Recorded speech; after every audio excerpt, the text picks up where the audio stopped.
Welcome to Cognitive Behavioral Therapy Nuggets. I'm your host, Dr. Elise Snipes.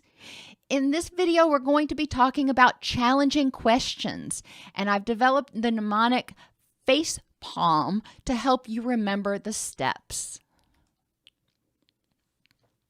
Challenging questions can be used when we're experiencing distress. The F stands for what are the facts for and against your belief in this situation. For example, I had a friend who recently retired, and he was worried that he wasn't going to be able to make ends meet. He wasn't going to be able to find a new job, and then he was going to end up homeless, penniless, and a drug addict living under a bridge. So, he went really extreme in his catastrophizing. So what are the facts for and against that belief? What are the facts supporting the belief that he is actually going to be homeless, penniless, drug addict living under a bridge? Okay, once you identify the facts for and against your belief, you also want to look at additional factors. For him, he had people who loved him. He had people who would pitch in to help him. Heaven forbid, he did get to the point where he couldn't pay his rent. He had family and friends who would welcome him with open arms. So exploring additional factors. He lived in an environment in which jobs were plentiful. So the likelihood that he wouldn't be able to get a job was minimal. He also was retiring from the military with 100% pension. And so the likelihood that he wouldn't be able to scrape by on his 100% pension plus, a little bit of extra work was pretty minimal. Would he be able to live an extravagant lifestyle? No, probably not. But would he end up homeless, penniless, and a drug addict under a bridge? Probably not. C stands for context. Look at what's going on in this context at this point in time. It's important to remember that you may have been through similar situations in the past when you weren't safe, when you didn't have power, when things could have gone a much different direction. But at this point in time, with your resources and whatever's going on, are you safe? Are you able to deal with it? How is this context, how is this situation different than similar situations in the past? E stands for extreme language. Address those words like all, nothing, destitute.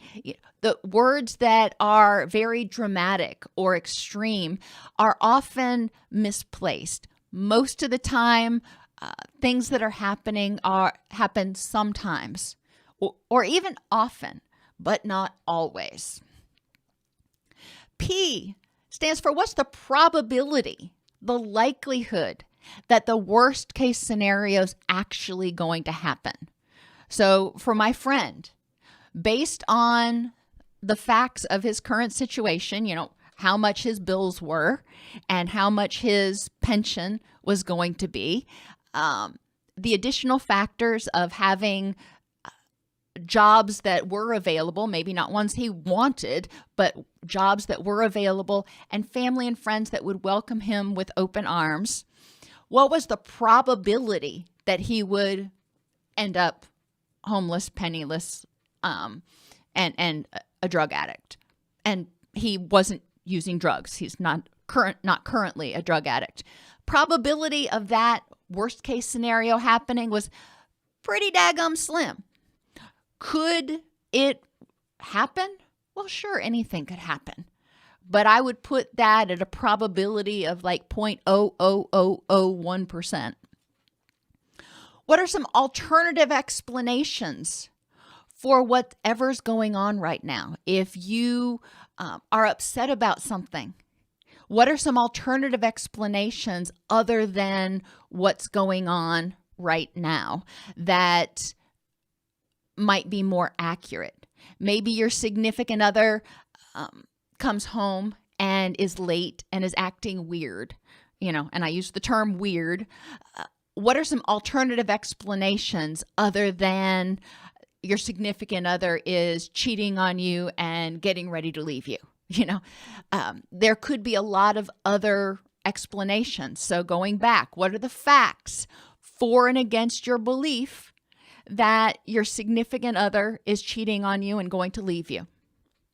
What are any additional factors that might be needing to be considered? Maybe your significant other just got a promotion at work and is exhausted, and dragging their butt home, just completely wiped out. What is the context of this? Is your significant other acting weird all the time, everywhere, or just with you? And if it's all the time, everywhere, that's different than just with you, and you want to explore that. What is the probability that your significant other is cheating on you and getting ready to leave you? And you got to evaluate that factually. What are some alternative explanations why they might be acting weird and distant right now? Maybe they are weird and distant because they're planning a surprise birthday party for you, and that's why they're taking those calls in the in the other room and not letting you know who they're talking to. It's possible. L stands for learn. Every situation gives us an opportunity to learn about ourselves and other people. So ask yourself, what can I learn from this situation about my expectations, about my assumptions, about the people in my life? And M stands for move forward. What is the next step I can take? What is the next action I can take in this situation to help me move forward towards a rich and meaningful life? Doing things like getting drunk or, getting angry and walking out on your significant other, assuming that you know what's going on. Neither one of those is probably a helpful strategy for creating the rich and meaningful life that you really want. So what is the next best step for you to move forward from this situation and improve the next moment? So to sum up, facepalm, facts for and against your belief. Additional factors that might be contributing to the current situation or might prevent the issue from becoming a big problem. Context, considering what's going on. Is this in this one particular context, or is it something that happens all the time? E, extreme language. Check it. Mitigate it. Look for things that are more moderate.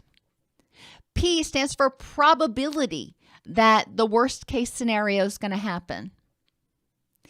A is alternative explanations. What other reasons might this be happening? What other explanations might help me understand what's going on besides, my worst fear? L stands for learn. As you explore this situation, learn about yourself, learn about other people, learn from the experience. And M stands for move forward. What is the next thing you can do to use your energy to address this situation in a way that helps you move forward toward your rich and meaningful life?